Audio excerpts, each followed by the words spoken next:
এতদিন ধরে তোমরা জিওগ্রাফি পড়ছো, একটা কথা অনেস্টলি বলো তো, এর কিছুই কি তোমরা রিয়েল লাইফে কাজে লাগাতে পেরেছো?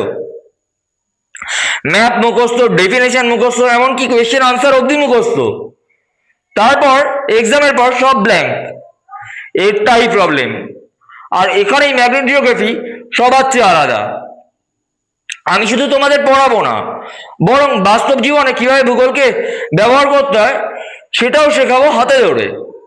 শুধু ভারত নয়, বরং সারা পৃথিবীর অর্ধেকের বেশি প্রবলেম এক্সপ্লেন করা যায় এই ভূগোল দ্বারা।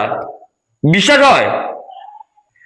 যেমন অসময়ের বৃষ্টির কারণ, ইউএস এর মতন ওয়ার্ল্ড পাওয়ার কেন ইরানের মতন একটা ক্ষুদ্র দেশের কাছে হার মানছে, বা আজকের দিনে আনএমপ্লয়মেন্টের কারণ প্রভৃতির উত্তর যদি তুমি বুঝতে পারো, তাহলে শুধু জিওগ্রাফি একটা সাবজেক্ট নয়, বরং একটা সুপার পাওয়ার পরিণত হবে।